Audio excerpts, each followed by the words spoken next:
journey of like really cultivating a bond with God started, where I really had to figure out like, okay, God, like I don't know what to do. So now I'm at that point I thought was the bottom. I have to figure out how to go back up. And because I don't have any direction, I'm just gonna lay it at your feet. And that's kind of like how I developed my prayer cadence and really figuring out how to find God and listen to his voice and all those things. And so that's really how. Get to the cake.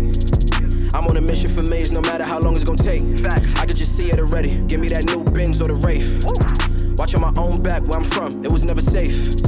Yeah, need 100 M's up in the safe. Last chance, life a movie. Roll another one and get baked. Mix the honor wealth with the Gucci. Yeah, you know when I get up in it. I promise you gon' catch feelings. All you gotta do is hold it down.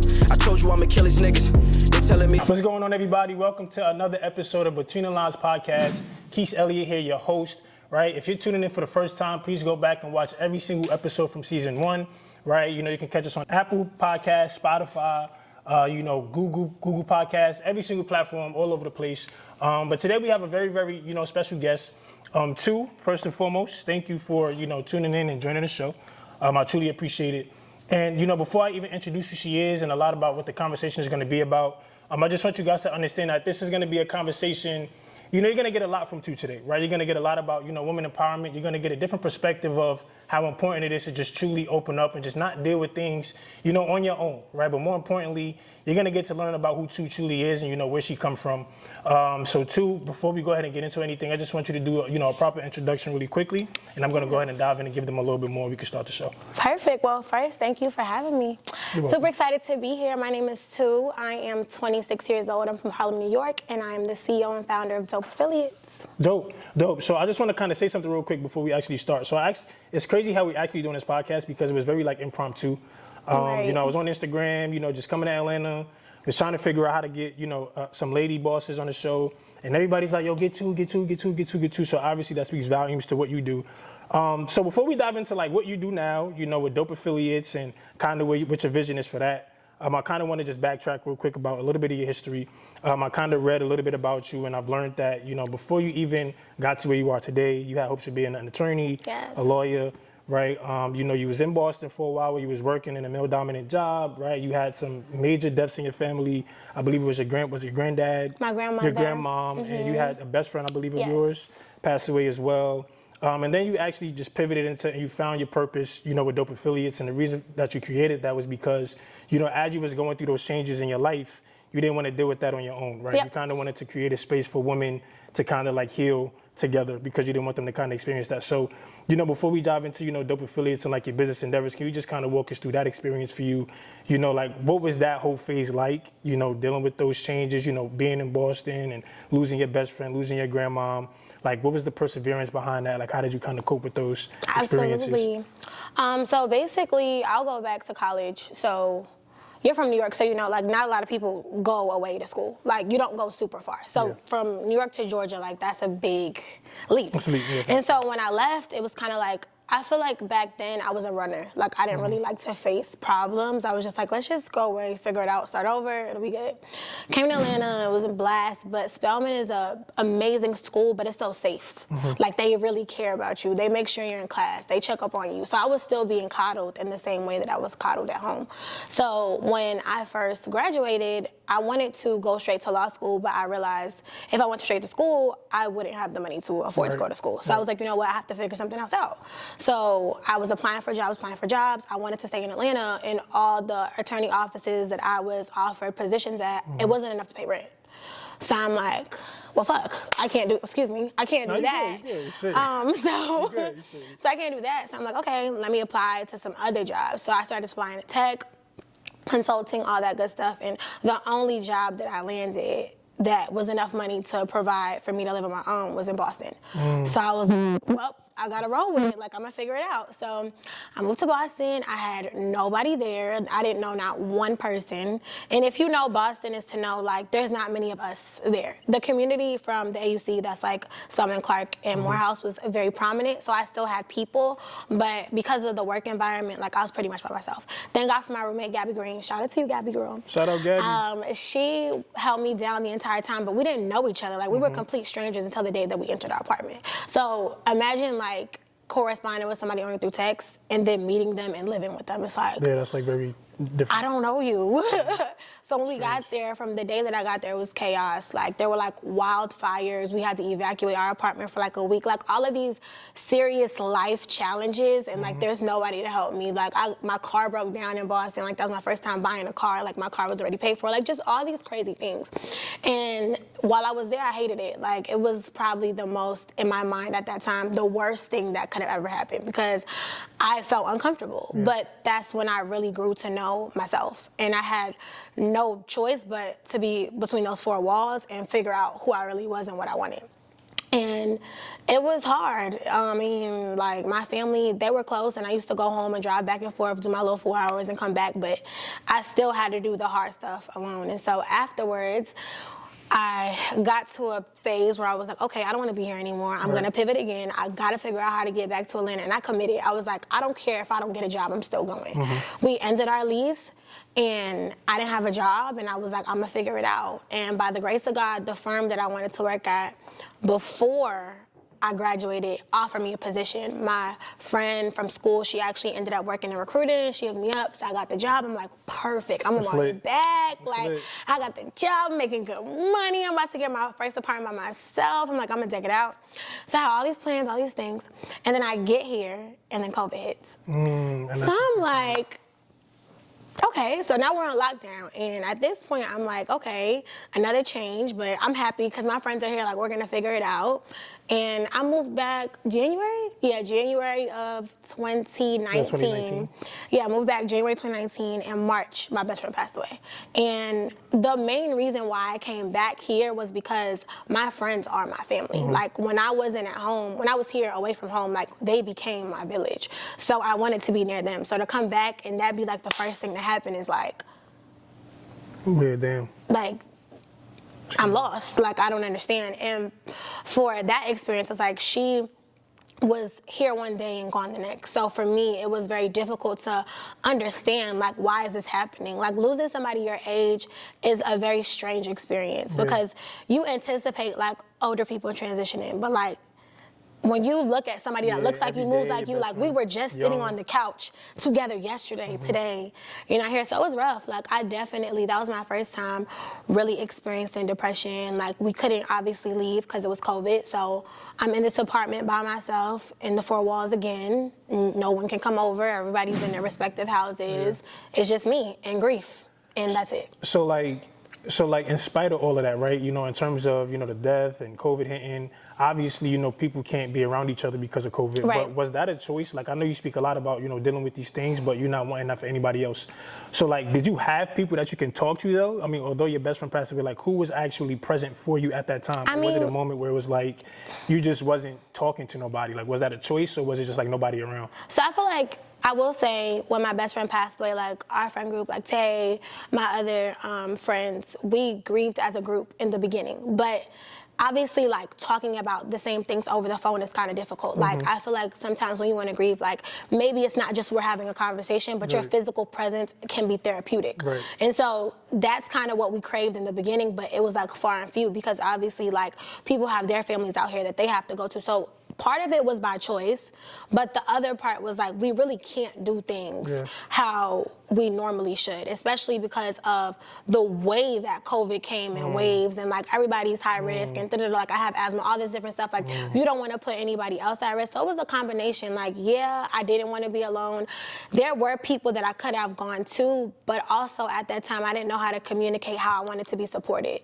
So I feel like I isolated because I didn't want to be a burden to some people, but I also didn't know how to communicate the need for you to show up in a certain way. And when I did try to communicate that, it always came out as super emotional because I didn't really have that understanding of my own EQ and being able to really dissect, like, what am I hurting from? Because I was also going through a lot of other stuff at that time, like a breakup and then all this other crazy stuff. So it was like, I really don't even need to be around anybody. Like, I really just need to, like, figure this out so that when I do ask for help, I know what I'm asking for. I love that.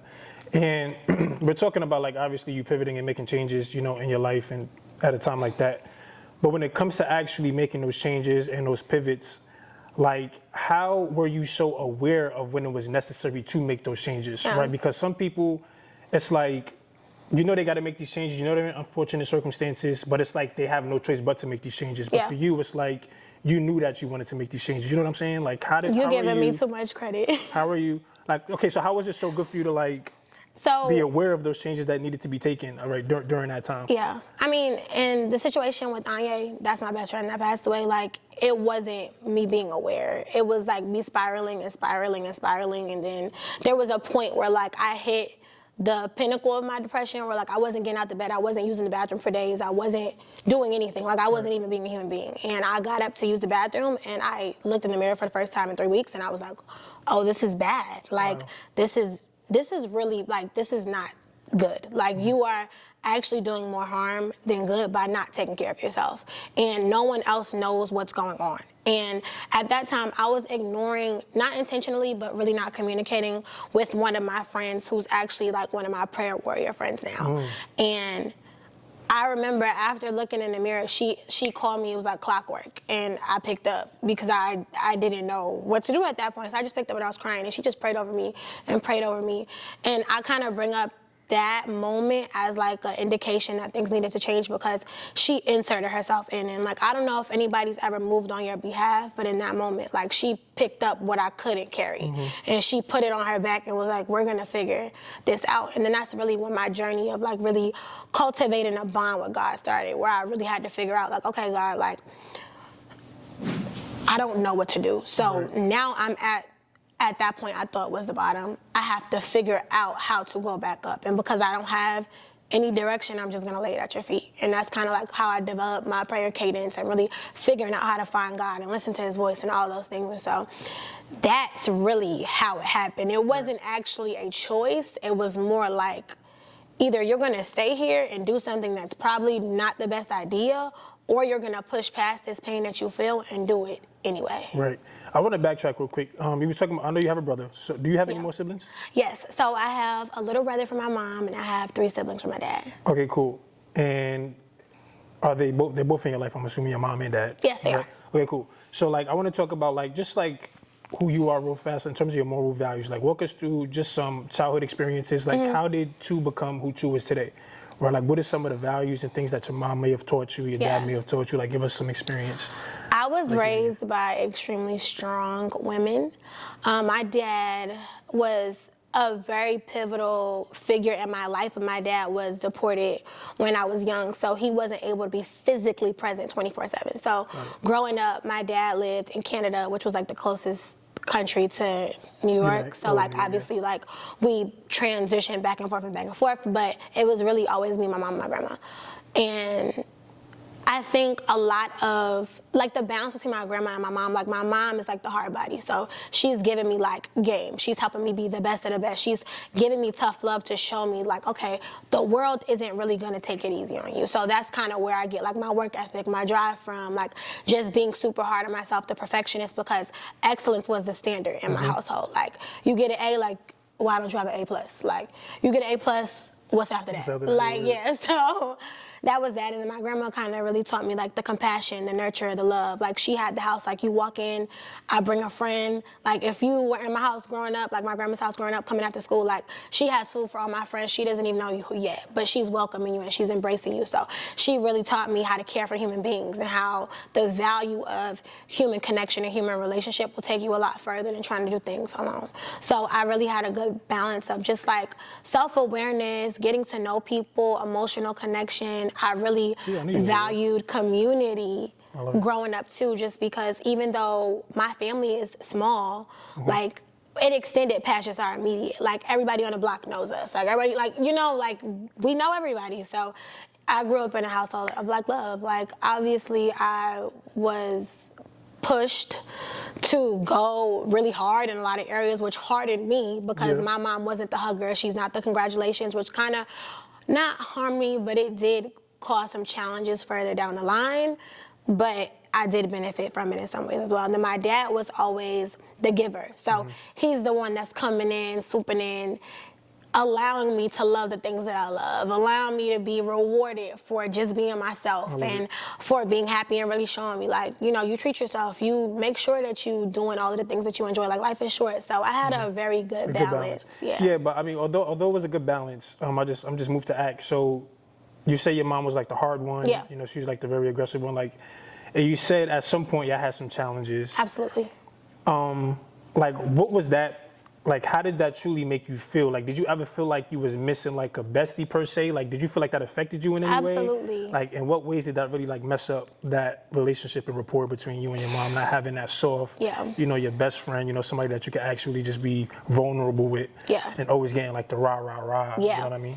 I feel like it was hard for me because a lot of, like, when you're a kid, like, you're doing things for validation. You're doing things for affirmation. Agreed. And so I'm the kid that's coming home, like, the teachers are affirming me. Like, all your friends, like, I'm like the golden child. Like, everybody's parent is like, oh my God, Fatu's so amazing, da-da-da-da-da. But it's like, I really want it from you. And so I think it's not that I missed a bestie, but I think I really, as a kid, wanted to be affirmed in certain areas, and I wasn't receiving that. And so when you get older, it causes you to either not really have that confidence in like who you are and like what gifts you have and like what you bring to the table, and or seek that validation in the wrong places. And for me, it was the first one. I really struggled with really understanding my own power and my own influence and what I brought to the table. And even till now, like, I really still struggle with like really just being like, damn girl, like, you did that shit, like, you doing this, like, you're doing a good job, just because the standard is so high. It's like, girl, like, give yourself some grace. And so I think that's really, it didn't cause a rift in our relationship, but it caused some internal conflict for me because I was very unclear in a lot of areas. There were like a lot of gaps. And I will say, in terms of our relationship, like, just experiencing certain struggles in adulthood and when I went to school, like, just not feeling comfortable taking it to you because I don't want you to be disappointed. I don't want you to be harder on me than I already feel about myself because I know that you're not pleased. So it creates a lapse in communication because, like, I want to talk to you, but I just know it's not going to go anywhere, so never mind. I love it. And I hope this question makes sense. And this is going to be like the last thing about just like change and pivoting. So like, as you went through a lot of these changes in your early years, like, what are some strategies that you use to kind of help you, you know, adapt to those, if that makes sense? Like, what are some practices you put in place to actually get ready for those changes? To like actually, you know, take off, you know what I mean? I think, and again, just goes back to how I was raised. Like, I'm a big people person, and so I think something that provided me with peace was creating really close relationships. Like, I have amazing friends, like, from childhood even till now, like, being able to find comfort and peace in human beings. So that's one thing. And then another thing is just being really self-sufficient. Like, I think I've always been able to just pick out the good from the bad and figure it out, figure out another way or find another solution. And just self-soothing. Like, I think being an only child for 13 years, because my little brother is 13 years apart from me, like, just being able to pick myself back up and wipe my own tears and keep it pushing. So now that you say that, well, you did kind of mention it earlier, I should have knew that, but now that you just said that point, that kind of makes me want to ask, like, does that, like, being 13 years older than your little brother, obviously you seem to have an amazing relationship, you just smiling ear to ear when I talk about him. I know that's a baby. Like, did that give you a sense of responsibility? Like, how did that add it to your, right? That's my kid. That's like, okay, cool. So like, how did that add to like your go-getter mentality? Like, what was that feeling like, just having, you know, your younger brother, and like, what did that add to your? It's serious for me. Like, it's that serious. Like, I didn't grow up struggling. Like, we weren't like bottom of the bottom, but, you know, like, living in New York, like, we all experience some sort of struggle at some point. Like, if you're a middle class, like, inner city kid, like, you're gonna go through some stuff. And so my whole driving force, especially because my mom is a single parent, is like, I don't want you to have to go through the things that I went through. Like, I don't want it to be hard for you, because being a black man, it's already hard. Like, the odds are already stacked high. So I want you to be able to have, not it easy, but not to have to fight for your spot. So that's why I go so hard, because it's like, he needs to know that you're good enough just being you. Like, you don't have to do anything extra besides show up and be excellent and be yourself. So the opportunities for me are the most important part, like being able to put him in the right rooms and put him in the right spaces and be able to do what my parents did for me. So that's really my driving force. Like, it's that important for me that he does not come a statistic. Dope. Excuse me. And let's talk about, like, now we kind of could get past that and talk about, dope affiliates. You know, obviously, because of what you've endured in your early years, that's kind of giving you the vision for dope affiliates, right? Because you wanted to create an environment in the community, because you're so big on that, with women, right? That kind of go through these challenges and make them feel comfortable, make them feel safe. So, like, at what point did you have that aha moment, like, this is it, right? Like, this is, what I want to do. This is what I want to create. And I'm just gonna go ahead and make this happen. Like, at what point did you have the aha moment? It took some trial and error. So after Anya passed away, her whole dream was to be a lash tech and to start a lash line. And so I did that. After she passed away, the first drop went extremely well. It sold out. But at that time, I knew nothing about the beauty and cosmetic industry. Like, to know me is to know, like, I'm literally just now this year learning how to do my makeup. Like, this is my third time. Let me know how it is. But, yeah, so I did that, and it was cool, but I couldn't keep up with it. I couldn't sustain it. I wasn't connected to it. And so I actually went to a entrepreneur event out here, and there were a lot of serial entrepreneurs on the stage talking about different things. So they were talking about marketing. That's why I was there. And I ended up getting a business coach out of it, and the first thing that she asked me was like, why are you doing this business? Like, why? And I was like, I'm doing it for my best friend, like, that's what she wanted, da-da-da. And she was like, okay, that's good, but like, what's your connection to it? And I didn't have one, so I was like, well, I don't have one. Like, I want to continue her legacy, da-da-da. She's like, that's good, and I understand that, but like, why do you want to do this? And I was like, well, if you're asking that question, like, innately, I don't. But it needs to get done because this is how I'm going to honor this individual. And she kind of just put it back on me, like, you cannot fulfill anybody else's purpose until you fulfill your own.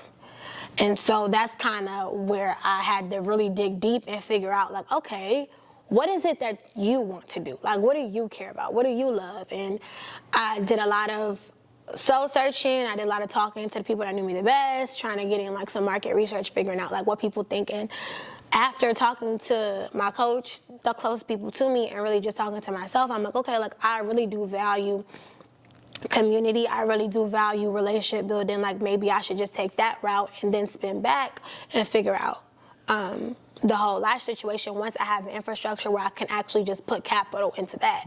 And so that's pretty much the start of Dope Affiliates, and then from there, it was just fleshing out what I wanted it to look like, what I wanted it to feel like, because at that time, I'm like, okay, women's empowerment as a whole is like very skewed and tainted, and I just don't want to be another group, another boss babes brunching with mimosas, like, that's just not my vibe, and so I really had to figure out a way to be set apart in that lane. And so after my grandma got sick, like right into like that first year of like fleshing out the idea, the end of that year, and I took care of her in hospice for a month. So I was like her bedside caregiver. And during that time, I learned a lot about my capacity and bandwidth and strength in difficult situations.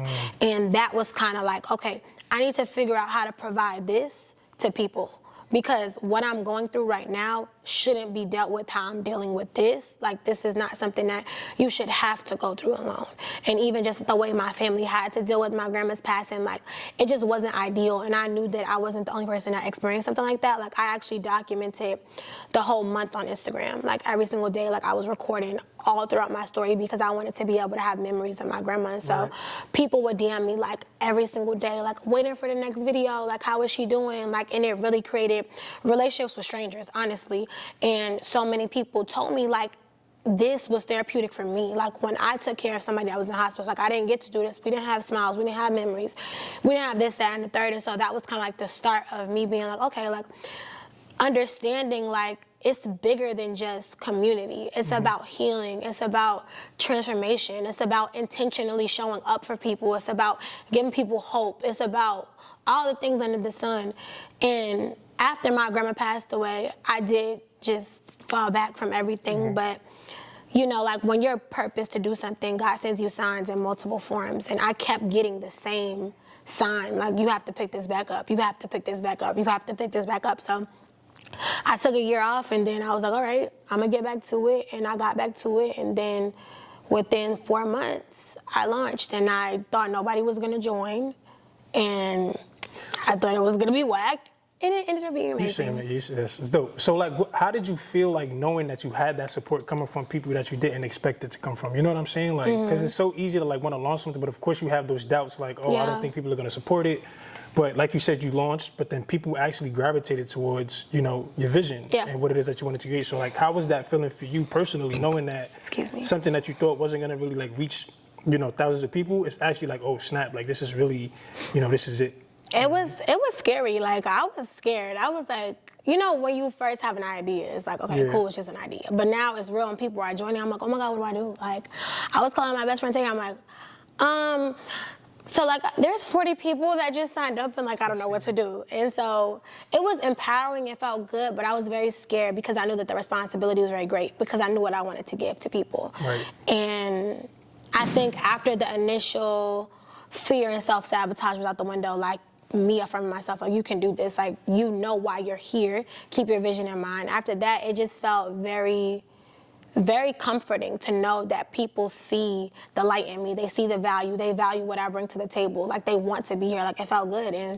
from there, it was just like, this is actually a real space with real human beings. So it's therapeutic for me to come into this space and after a long Tuesday, because we meet once a week, and really be able to like lay it all on the table, have those real conversations, and then release all of the drama from the day and just have like an organic and genuine conversation with other genuine people. That's dope. So like, how do you, like, for example, you said 40 people to join your business. Hypothetically, right? Your community is growing, right? I don't want to say business, but it's a community, right? It's people joining every single day. How do you handle that, right? You know, of course, this is your purpose. This is like what it is that you want to do, but it's still going to be moments of like being overwhelmed and having those doubts. Like, okay, how do I do this? How do I do that?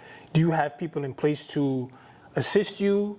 Like, how do you kind of navigate and matriculate through your business as it grows, as you're dealing with your day-to-day, you know, personal things, you know what I mean? That's something that I'm dealing with now that I'm like learning the hard way just because I'm very like, oh, I'll do it. Like, just very not willing to accept help in a lot of ways. And with my business rapidly growing, I'm at the point now where it's like, okay, like, you have to accept help. And so I think it's comforting knowing that like I have a lot of gifted people around me regularly. Like, I don't have to look far for the help. Like, it's already around me. So yeah, I think it's just about putting people, not that just have the expertise, but one thing that I learned in this first year of business was just like, you have to work and collaborate with people and get support from people that have the same values as you and the same heart as you, because you can go to the top photographer in wherever, America, but their soul is tainted, their compassion is not there, their integrity is not there, and I'm really big on that. And so for me, it's really aligning with people that have the same vision as me and really value what I bring to the table and don't see me as another number. So that's why I really just go back to my circle for things, because it's like, they know me, I trust them. Even if we don't have it all figured out, there's room to grow, and that's something I had to find comfort in as well. Like, just knowing like it doesn't have to be perfect. Like, as long as you land on 2 feet, there's room to improve. So yeah, that's where I am right now. And like, what strategy, I don't want to say strategy, but like, what things do you have in place for the community, right? So I'm a woman, and this is just for like women that's listening and things of that sort, but like, I'm a woman that, you know, I need to be in a community where I feel safe, where I feel like I can be vulnerable, where I feel like I can open up. Like, what are some things that you have in place to ensure that that happens for somebody who joins the community? Is it just them coming to the meetups? Absolutely. Like, what do they get when they join, you know, the dope affiliates? Right, so we meet weekly on Tuesdays, and so that's basically just like our standard conversation. The conversation is across different topics, so depending on the theme, depending on what month we're in, like, there's different topics that we're covering, whether it be family, grief, relationships, all the things that sound work, all that stuff. And then once a month we have a guest speaker come in who aligns with the needs of the group at that time. So we've had people across all industries, people in the influencing space, credit repair, financial literacy, like just all the different areas to really help cultivate like a holistic learning experience and to really be able to give the girls like what they need versus like, you know, just speaking to people for the purpose of it being like popular or whatever. But there's also people whose stories that we obviously want to hear, who I invite people to really share their struggles, to really be able to provide like that balance for people to know like, okay, like, I'm not that far from where I want to be. That as well. We have a clinical coordinator who is actually a part of this space. So she offers all of the insight in terms of mental health resources, therapy, all that stuff. Actually, a lot of the girls have been able to get free therapy through the resources she provided. So if you don't have insurance, stuff like that, we help you find like the things that you need in terms of that. We have events. So we have events quarterly, but I'm working to increase that a little bit more because obviously the personal connection is very valuable as well, especially because we have girls not just based in Atlanta, across like the whole United States. So wanting to have opportunities to bring those people together. And then within the group, we have like a network where like people can talk. So throughout the day, let's say, for example, you have a winner, you have something that didn't really go as planned, like you can pop into the network, share, get encouragement from other girls, different stuff like that. And then I was like retreats, big events at the end of the year and stuff like that. So. That's dope. And as your community grows, like I'm just big on this team thing and just having people that with the same vision. You kind of mentioned it. Like, how do you choose like the right people to trust, like with what you created? Yeah. You know what I mean? Because something like this is so important. Yeah. Right. That you have people around you that kind of sees things, excuse me, the way that you see it. Yeah. So how do you kind of navigate and, you know, decipher who's worth working with and like who isn't? Like, have you ever had any situations where you thought somebody was perfect for the position or like just being a part of the team and then it wasn't? Yeah. Like, did you ever have any of those, you know, situations as your business, as your organization was growing? Absolutely. Like all last year, like it was a whole bunch of. And how hard is it to like just get rid of them? Like how did that? I mean, so grateful for me, it was never anybody that was working within the community. It was people that I was outsourcing for things, but even still, like seeking out help in other areas and it not working out. But I think that was just attributed to me not really doing what I needed to do. For example, like I got this seed from God. Like God is my business partner. To keep it a stack. Like that's who I need to be having the conversations with. So when I was in a season where I was so overwhelmed with the worldly things, I wasn't having those conversations. I wasn't going to God for the stamp. Like, do I need to be working with this person? Like, I'm ignoring the red flags because I'm looking at the end result that I want to yield. Like, they do good work, they do this, they do that. So really how I discern whether or not somebody is trustworthy or worth working with is by talking to God about it. Like, is this the right person? That's just it. And what signs did he give you, like past examples? I mean, moving forward, I honestly, and I posted a post like this on my Instagram recently, but like a prayer that I pray often is like, God, send me my people. Like the people that I'm supposed to align with, work with, please send those people to me, friends, etc. And he always makes it a point to put the right people in my pathway ever since I decided to make it a point to go to him about things that I need. And so, honestly, you know when it's right. Like, I think a lot of the times, like when it comes to business, we try to force certain things because we want a certain result. And a lot of times when you force it, you don't even get the result anyway because you think you know what you're doing, but you really don't because you're trying to fit. It's like that game that we had as kids where you try to fit the shape and like the hole and it just don't fit because you're not doing it right. Like, that's kind of how it was in the past, and just knowing and understanding like some people may not just be for you. And that's okay. When you are doing work of purpose, like you have to make sure that you're treating it delicately and treating the people that you work with the same way that you treat the gift. So that's kind of what I'm learning now. And I see that you are very you're very open on your, I would like to say that you're very open on your Instagram. I feel like you let the people in certain times and you communicate. But here's my thing, and y'all can correct me if I'm wrong, it's a couple ladies in the room, but on Instagram when I see women, I feel like other women that follows them or that supports them or that look up to them, it's like they only see the perfect stuff. They only see the glitz, the glamour, the good stuff. They don't really see too much of what it actually takes to really, that goes on behind the scenes. You know what I'm saying? Like they just see the good stuff. So like for somebody of your caliber, you know, obviously you have to maintain a positive image, right? Because of your community, you just want people to stay motivated and things of that sort. How, like, I would like to think it's challenging, right? Because as men, you know, we don't really worry about stuff like that. But for women, it's like, oh my God, I love her, this, that, and the third. But it's a lot more that goes into, you know, your life other than what you just see that's, you know, just the good stuff, the glitz and the glamour. So, like, how challenging is that, you know, difference? Kind of maintaining a perfect image, but at the same time still having to go back to reality, like, damn, this is really what I'm going through. But I got to go on stage. I still got to talk. I still got to present. But at the end of the day, I'm still kind of like having, you know, my differences. But you got to maintain such a positive image. Does that ever affect you or your mental health at all? Like, do you get tired of having to post every day, like, and just having to keep up with like your audience? Because it's like people are looking forward to your post sometimes, or people are looking forward to what's next, whether it's dope affiliates, whether it's your personal page. They want to know what's happening with TOU. Yeah. You know what I'm saying? So like, how do you keep that image and stay positive, you know, but at the same time having reality, like, on the back end? Yeah, I think for me, like, my goal, honestly, on social media is never to be perfect. So I don't really think I struggle with, like, portraying a certain image because I think a lot of my following was developed by me just being transparent and authentic. And I think, like, if you do go on my page, like, obviously pictures, like, we highlight the most important moments, but the stories that I'm telling, things that I'm displaying on my story, like the day-to-day cadence is very real. Like, I have a very real and raw audience that I don't feel uncomfortable really unmasking for. I think the pressure of showing up is kind of difficult for me just because I'm not very good at the way social media has become. Like, being able to have the perfect lighting and the perfect camera setting and the perfect, like, I'm from the post and go sepia era on Instagram where you gotta comment on somebody's photo from 100 weeks ago to get their number. Like, I'm not really used to this now. You don't remember that? Like, when people used to comment like 100 weeks ago, like, yo, send me your number? Okay. Y'all was doing that. And then the DM something you like about me or a comment, whatever. It was a thing. Yeah. But anyways, I say all that to say, I'm not striving to be perfect, but I think the pressure of showing up can become a lot sometimes. And when it does, I take breaks. Like, I think one thing that I'm not uncomfortable doing is taking a step back if I know I'm not being my best, even if I need to be. Wait, say that one time. One thing you're not.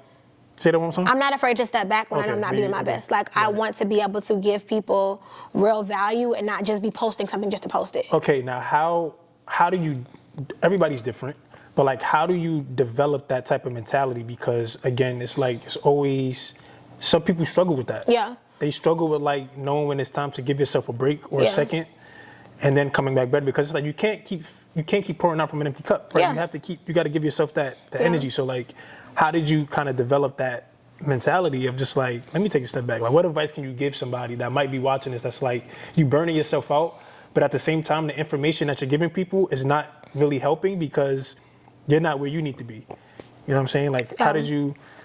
So the advice that I would give is essentially, if you've ever experienced burnout, like, it manifests in different ways for a lot of people. Some people, it can look like, okay, like, I'm actually not taking care of myself in terms of eating, sleeping, whatever the case may be, all these different things. But once you see the signs that you're not actually performing and operating in excellence, it is your job to really be able to identify what cup is lacking. So I'm very big on, like, holistic wellness checks. So, like, how are you doing physically? How are you doing mentally? How are you doing emotionally? Having those conversations with myself regularly. Like, I know when my spiritual cup is lacking. I know when I'm not talking to God, when I'm not having those conversations, because I'm not really feeling confident showing up because I've been abandoning what I need to do. When my house is a reflection of my mental state, it means that my room looks crazy, my laundry's not done, there's no groceries in my house. Like, there's signs that you can see when you're getting to the point where you're not doing what you need to do. And my advice is, as soon as you see yourself really straying away from, like, operating at your highest frequency, take a step back, evaluate what's going on, what you need, seek that out, replenish, and then find a strategy to reapproach. But I'm very big at bounce back. Like, I need you to understand that instead of letting everything fall to the wayside, create a strategy to be able to get yourself back in the zone and back in flow state when you're starting to feel like things are going astray.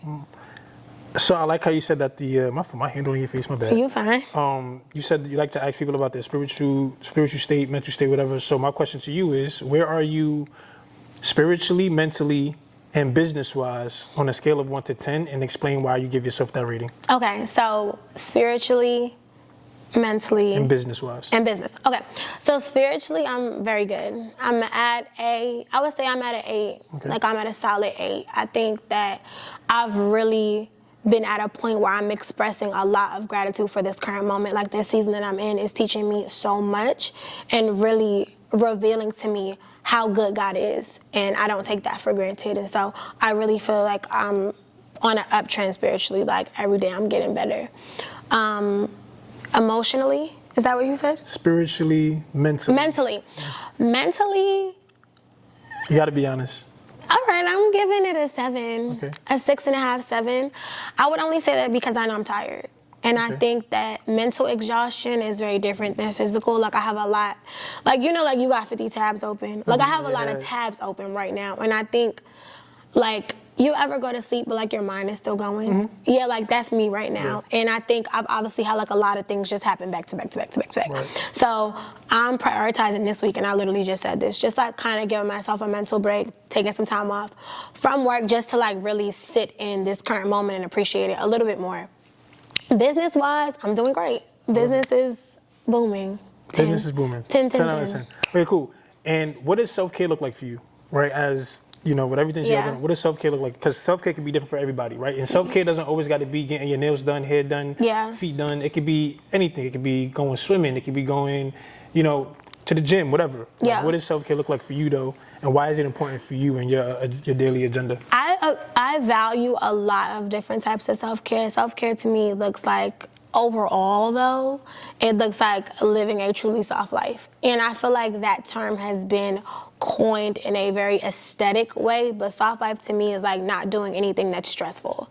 So anything that allows me to dedicate 100% of my attention to something that feels good is soft to me. So like, for example, I like Pilates. Pilates is something that I really enjoy because it forces me to... It forces you to really focus on the current moment because the moves are so intense that you really can't focus on anything else. So like everything is shut off while I'm there. Self-care also looks like wearing my robe and watching a movie with my popcorn. I'm a very big movie buff on my couch with my dog. Self-care looks like, he's a cockapoo. His name is Hendrix. Hendrix? Yes, Hendrix. Okay. Not because of future, right? Yes. Okay. I was in my future era when I got Hendrix. Okay. Yeah.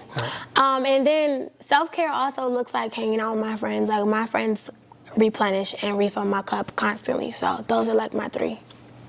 Another question. So as women, I keep saying as women because I really want this to be specifically for the ladies. The ladies, yeah. So like, as women, when it comes to business, right? It's like women sometimes like I think it's harder for women to get along than it is for men to get along in business. I don't know. It could be biased or whatever, but just based off my experiences, like I've always seen issues arise when it comes to ladies doing business as opposed to men. So for you, my question is like, how complicated is it kind of getting on the same page with women in business, right? Because women are a lot more just like, you know, it's just so antsy when it comes to business. And I could be wrong, but this is just my experience. I feel like women are just it's more maintenance, right? You have to really be like on point. So for women working with women, like how is that in business? So I think in general, like sometimes it just can be hard for women to cultivate bonds with other women just in general because of all the walls that we maintain as women. However, in business, I personally don't experience that struggle because I gravitate the type of energy that I exude. Gotcha. So I make it a point to put out what I want to receive, and I think that makes it a lot easier for me because I'm very clear on what I want. I think sometimes it can be difficult to collaborate with people or women that have like different styles of working than you. For example, let's say like you're collaborating with somebody that is a night owl and you're a morning person. Like it's just about knowing what you need and setting those expectations and those standards from the jump. And I'm very blessed and grateful to be working with women that know me very well and that value me as a human being first and as a businesswoman second. So, do you work outside of like you work at 9 to 5? Do you ever work at 9 to 5? I do. You do. How do you balance 9 to 5 life and your community, your business? I don't. Some people really swear like in order for you to do entrepreneurship or have a community or a business that you can't work at 9 to 5. I've still not found the balance. So unbalanced lifestyle. I'm working through transparently, I'm working through good. it. I'm working through the balance. Like, I'm a consultant, and so consulting work is very difficult, but I do the same work, like, essentially at work and outside of work. It's just for a different purpose and a different cause. But it is very difficult to maintain that balance because work can be extremely demanding, especially in corporate. But I'm at the point where I'm realizing that you have to prioritize the things that are important. And so, like, if I want to get it done, I have to make it a priority until I'm able to make the priority the only priority. So it's like when it comes to, can you give any misconceptions when it comes to that type of mentality of, you're not going to have the balance, but you can still get it done. Right, because my message right now is that I just want people to understand that you can still be a successful entrepreneur or creative or whatever it is that you want to do while working to fund that or while working a job. Yeah. So like, what are some of the advices that you can give, or are there any misconceptions to just that mentality of you can't do both, like just quit your job and stuff like that? I think there are a lot of misconceptions because I think people feel like in order to be a successful entrepreneur, like you have to dedicate 110%. Correct. Of your time. Correct. I think it's about 110% of your energy. So you can execute on a lot of different things in a short period of time if you are putting the proper effort to what you're doing. And I think the advice would essentially be like, I'm not a proponent of taking a leap unless you feel secure enough to really be able to put 100% and sustain 100% into what you're doing. So I wouldn't advise just like leaving corporate or leaving your job or leaving whatever unless you have the means to sustain your entrepreneurial ventures. But at the same time, I think the misconception that people have is feeling like they are not able to replace their 9-to-5 income. Because if you have the work ethic and you really care about what you're doing and you love what you're doing, like I believe that the money's gonna come. And when it does, don't be afraid to take that leap. Because I think a lot of people, like especially around me, if my friends are watching, I'm talking to y'all, they know that it's time to take the jump, but they're afraid. And sometimes like you gotta give a little to get a lot. Yeah, I love that. So. All right, let's kind of fast forward a little bit real quick for the sake of time. Okay. So you talk about your friends a lot. You know, I know a couple of people in your friend group, but you know, this conversation is really catered toward just like the importance of friendship, but knowing how to use them. Because my thing is, I have a lot of friends, but I use them for certain things. And I say this because people expect things from certain people, but they don't get it. And when they don't get it, they kind of get upset or they get frustrated. When in reality, that person is just not meant to be there for that reason. Like that's not the type, that's not what I'm expecting from you. So for you, like, how close are your friends? And like, do you use them for certain things? And I'm not trying to say like, y'all don't talk about the same things, y'all don't have the same morals, values, y'all don't hang out. But do you call somebody for something other than the next person? Because you know that this person is better at praying, or you know what I'm saying? Like, how do you use and navigate like who to call or talk to in certain phases of your life, depending on what's going on? I mean, I think there's definitely levels. So I think obviously like sometimes, I don't know about some people, for me, like I definitely do have all around friends. Like we could pray, laugh, club, trip, whatever. But I think it's also very important to know your friend's capacity. And I'm very big on like checking in on people, like I said. So in the beginning, essentially, I think it's very important to be able to assess where your friends are. And sometimes when you have the friends that are consistent, the strong friend, the friend that always shows up, like sometimes their cup is lacking. And so I'm very big on assessing if somebody has the capacity to help me, because I think sometimes we take things personally, not really understanding the load that somebody else is carrying. Right. And then secondary to that, knowing the gifts that my friends have and how I interact with those gifts. So I definitely do have the friend that is here to pray for me. I definitely do have the business friend. I definitely do have the friend that I can go on trips with, because I have like a very well-rounded support system and friend group, and I'm grateful for that. But I think it's also about like knowing people's capacity for you at that time, because everybody has down days and Absolutely. bad seasons. If you can go back 10 years and just have a conversation with yourself, what would that conversation be like? Girl, 10 years ago, 16? Girl, slow down. Like, you have so much time to get to your end goal. I think, like, another thing I would tell her is be more confident. Like, walk in your truth and don't let anybody water you down. Like, don't feel like you have to water down who you are to be accepted and respected by other people. Like, you stand strong, you stand on 10 toes about anything that you want to do. Like, don't be afraid about going against the current. Like, you're set apart for a reason. So find peace in that God anointed you to be able to take a separate path, and like, that's okay. I would tell her, like, you can wait for love. Like, love yourself first. I mean, I think, like I said in the beginning, sometimes you'll look for it in the wrong places. And like, I would just tell her, like, truly learn how to love and value yourself first, so that you can set a standard for people to love you the right way. Don't be so giving with your heart.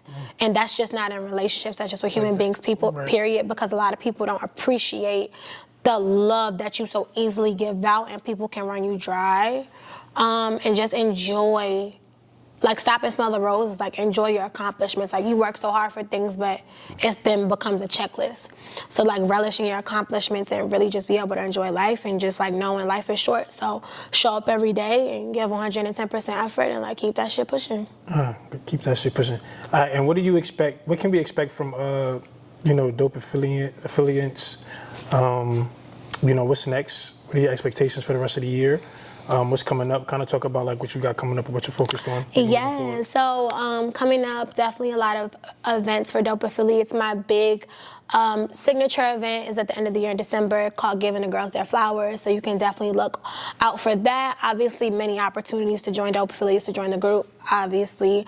I actually just started offering my one-on-one coaching services, so I am a transformation coach as well. Dope. So if you are looking for that one-on-one kind of time to really be able to walk through and fine-tooth comb like your path and like what you're working on, definitely come seek me out for that.